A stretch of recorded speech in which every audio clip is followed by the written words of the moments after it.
ನಮಸ್ಕಾರ, ಆರ್ಗ್ಯಾನಿಕ್ ಕಿಚನ್ಗೆ ಸ್ವಾಗತ. ಇವತ್ತು ನಾನು ಮಾಡ್ತಾ ಇರುವಂಥ ರೆಸಿಪಿ ಟೊಮ್ಯಾಟೊ ಗೊಜ್ಜು ಮಾಡ್ಕೊಳ್ಬಹುದು. ಆದರೆ ಟೊಮ್ಯಾಟೊ ತೊಕ್ಕು ಹೇಗೆ ಮಾಡೋದು ಅಂಥೇಳಿ ಇವತ್ತಿನ ವಿಡಿಯೋದಲ್ಲಿ ನೋಡೋಣ. ಟೊಮ್ಯಾಟೊ ತೊಕ್ಕನ್ನು ಆರಾಮಾಗಿ ನಾವು 15ರಿಂದ 30 ದಿನಗಳ ಕಾಲ ನಾವು ಸ್ಟೋರ್ ಮಾಡಿ ಇಟ್ಕೊಳ್ಬಹುದು. ಆ ರೀತಿ ಹೇಗೆ ಮಾಡ್ಕೊಳ್ಳೋದು, ಕೆಡದೇ ಇರೋ ರೀತಿಯಲ್ಲಿ ಹೇಗೆ ಮಾಡೋದು ಅನ್ನೋದು ಇವತ್ತಿನ ವಿಡಿಯೋದಲ್ಲಿ ನೋಡೋಣ. ನಾನು ಮೊದಲಿಗೆ ಇಲ್ಲಿ 1 kg ಆಗುವಷ್ಟು ಟೊಮ್ಯಾಟೊ ಹಣ್ಣನ್ನು ಪೂರ್ತಿ ಹಣ್ಣಾಗಿರುವಂಥದ್ದನ್ನ ತಗೊಂಡು ಚೆನ್ನಾಗಿ ವಾಶ್ ಮಾಡಿ ತಗೊಂಡಿದ್ದೀನಿ. ತುಂಬಾ ಸಿಂಪಲ್ಲಾಗೆ ಮಾಡ್ಕೊಳ್ಬೋದು, ಏನೂ ಕಷ್ಟ ಆಗೋದಿಲ್ಲ.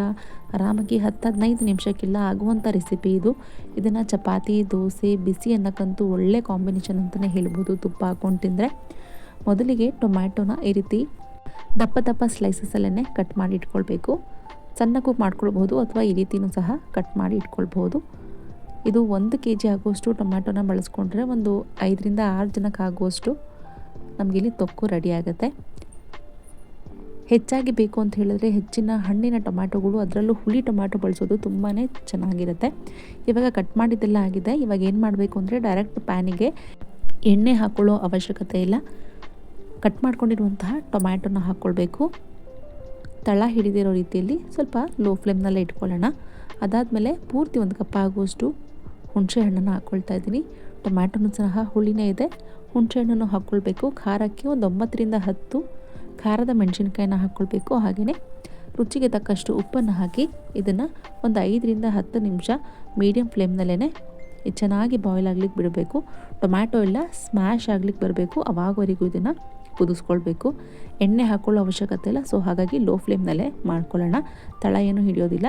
ಹಾಗೆಯೇ ಒಂದು 5-6 ಎಸಳು ಬೆಳ್ಳುಳ್ಳಿನ ಹಾಕ್ಕೊಳ್ಬೋದು. ಇದು ಆಪ್ಷನಲ್, ಬೇಕು ಅಂದರೆ ಹಾಕ್ಕೊಳ್ಬೋದು.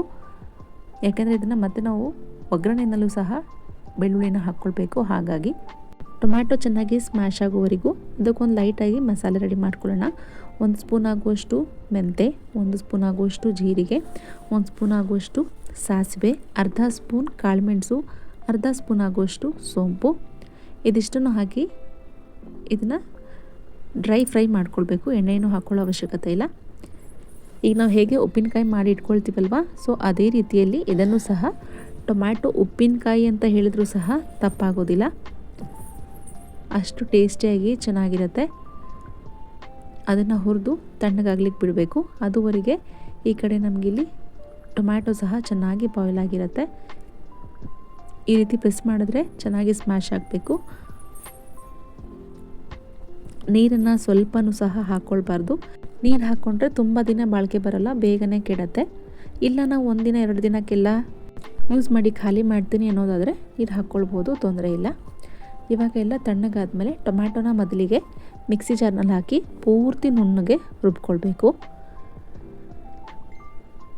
ಜಾಸ್ತಿ ದಿನ ಇಡೋದಾದರೆ ನೀರು ಹಾಕ್ಕೊಳ್ಬೇಡಿ. ನೀಟಾಗಿ ಕ್ಲೀನಾಗಿ ಹಾಕ್ಕೊಂಡು ಈ ರೀತಿ ನುಣ್ಣಗೆ ರುಬ್ಕೊಂಡ್ರೆ ಆಯಿತು. ಇವಾಗ ಟೊಮ್ಯಾಟೊ ರುಬ್ಬಿದ್ದಾಗಿದೆ. ನೆಕ್ಸ್ಟ್ ಏನು ಅಂತ ಹೇಳಿದ್ರೆ ನಾವೀಗ ಮಸಾಲೆ ಹುರ್ಕೊಂಡಿದ್ದೀವಲ್ವ, ಅದು ಸಹ ತಣ್ಣಗಾಗಿದೆ. ಅದನ್ನು ಹಾಕ್ಕೊಂಡು ಪೂರ್ತಿ ನುಣ್ಣಗೆ ರುಬ್ಕೊಳ್ಬೇಕು. ಇಷ್ಟೇ ಇವಾಗ ಆಗಿದೆ. ಇವಾಗ ಮತ್ತೆ ಪ್ಯಾನಿಗೆ ಇವಾಗ ಎಣ್ಣೆ ಹಾಕ್ಕೊಳ್ಬೇಕಾಗತ್ತೆ. ಸ್ವಲ್ಪ ಎಣ್ಣೆ ಜಾಸ್ತಿನೇ ಇರಲಿ. ಇದು ನಾವು ಹೆಚ್ಚಿನ ದಿನ ಉಪಯೋಗಿಸ್ಕೊಳ್ಳೋ ಕಾರಣ ಎಣ್ಣೆ ಸ್ವಲ್ಪ ಜಾಸ್ತಿನೇ ಇರಬೇಕು. ಒಗ್ಗರಣೆಗೆ ಸಾಸಿವೆ, ಜೀರಿಗೆ, ಹಾಗೆಯೇ ಜಜ್ಜಿರುವಂತಹ ಬೆಳ್ಳುಳ್ಳಿ ಜಾಸ್ತಿನೂ ಹಾಕ್ಕೊಳ್ಬೋದು. ಹಾಗೆ ಬೇಡ ಅನ್ನೋರು ಸ್ಕಿಪ್ ಸಹ ಮಾಡಬಹುದು. ಸ್ವಲ್ಪ ಹೀಗೆ ಸಹ ಜಾಸ್ತಿ ಹಾಕ್ಕೊಳ್ಬೇಕು.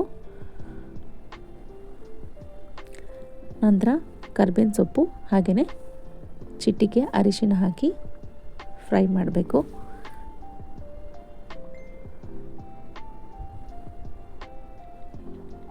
ಇದೆಲ್ಲ ಚೆನ್ನಾಗಿ ಫ್ರೈ ಆದಮೇಲೆ ಇವಾಗ ನಾವು ರುಬ್ಬಿಟ್ಕೊಂಡಿರುವಂತಹ ಟೊಮ್ಯಾಟೊ ಪ್ಯೂರಿನ ಇದರಲ್ಲಿ ಹಾಕ್ಕೊಳ್ಬೇಕು.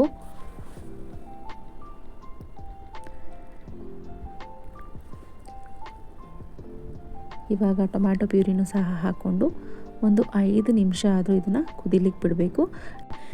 ಇವಾಗ ಟೊಮ್ಯಾಟೊ ಪ್ಯೂರಿ ಹಾಕ್ಕೊಂಡಾದ್ಮೇಲೆ ಇವಾಗ ರುಬ್ಬಿಟ್ಕೊಂಡಿರುವಂತಹ ಮಸಾಲೆ ಪೌಡರ್ನ ಇದ್ರ ಜೊತೆಗೆ ಹಾಕ್ಕೊಳ್ಬೇಕು. ಮೊದಲಿಗೆ ಒಂದು 2ರಿಂದ 3 ಸ್ಪೂನ್ ಆಗುವಷ್ಟು ಹಾಕಿ ಒಂದು ಸಾರಿ ಟೇಸ್ಟ್ ಮಾಡಬೇಕು, ಕರೆಕ್ಟಾಗಿದೆಯೋ ಇಲ್ವೋ ಅಂಥೇಳಿ. ಯಾಕೆಂತ ಹೇಳಿದ್ರೆ ನಾವು ಮೆಂತೆ ಹಾಗೆಯೇ ಸಾಸಿವೆ ಹಾಕಿರೋದ್ರಿಂದ ಸ್ವಲ್ಪ ಕಹಿ ಅಂಶ ಬಂದ್ಬಿಡತ್ತೆ. ಸೊ ಹಾಗಾಗಿ ಒಂದು ಸಾರಿ ಟೇಸ್ಟ್ ಮಾಡಿ ಖಾರ, ಉಪ್ಪು ಹಾಗೆ ಈ ಮಸಾಲೆ ರುಬ್ಬಿರೋವಂಥದ್ದು ನಮಗೆ ಕರೆಕ್ಟಾಗಿದೆ ಅನಿಸಿದ್ರೆ ಮತ್ತೆ ಹಾಕ್ಕೊಳ್ಳೋ ಅವಶ್ಯಕತೆ ಇಲ್ಲ ಉಪ್ಪು ಖಾರ ಕಡಿಮೆ ಆಗಿದೆ ಅನ್ನೋದಾದರೆ ಈ ಟೈಮ್ನಲ್ಲಿ ಉಪ್ಪನ್ನು ಹಾಗೆಯೇ ಚಿಲ್ಲಿ ಪೌಡರ್ನ ಆ್ಯಡ್ ಮಾಡ್ಕೊಳ್ಬೋದು.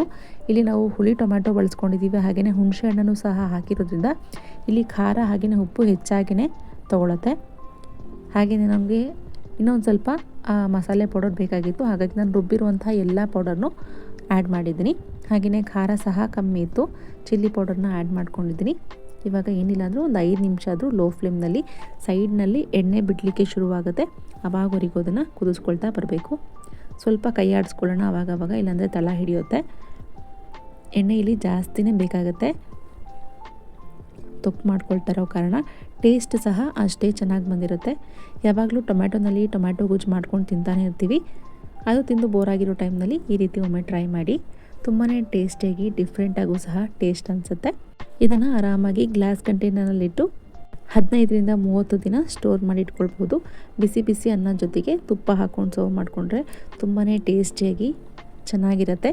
ಇದನ್ನು ಚಪಾತಿ, ಇಡ್ಲಿ, ದೋಸೆ, ರೊಟ್ಟಿಗೂ ಸಹ ಬಳಸ್ಕೊಳ್ಬೋದು. ಟೊಮ್ಯಾಟೊ ಇವಾಗ ರೇಟ್ ಸಹ ಕಡಿಮೆ ಇದೆ. ಈ ಟೈಮ್ನಲ್ಲಿ ಈ ರೀತಿ ತೊಕ್ಕನ್ನು ಮನೆಯಲ್ಲಿ ಸ್ಟೋರ್ ಮಾಡಿ ಇಟ್ಕೊಳ್ಳಿ. ಅರ್ಜೆಂಟಿನ ಟೈಮ್ನಲ್ಲಿ ಇದು ಯೂಸ್ ಆಗುತ್ತೆ ಅಂತಲೇ ಹೇಳ್ಬೋದು. ಎಷ್ಟು ಟೇಸ್ಟಿಯಾಗಿತ್ತು ಅಂತ ಹೇಳಿದ್ರೆ ನನಗೆ ಹೇಳಲಿಕ್ಕೆ ಸಾಧ್ಯ ಆಗಲಿಲ್ಲ, ಅಷ್ಟು ಟೇಸ್ಟಿಯಾಗಿತ್ತು. ನೀವು ಕೂಡ ಒಮ್ಮೆ ಟ್ರೈ ಮಾಡಿ, ಹೇಗಾಯಿತು ಅಂಥೇಳಿ ಕಾಮೆಂಟ್ ಮಾಡಿ. ನನ್ನ ಚಾನಲ್ನ ಸಹ ಸಬ್ಸ್ಕ್ರೈಬ್ ಮಾಡ್ಕೊಳ್ಳಿ. Thank you.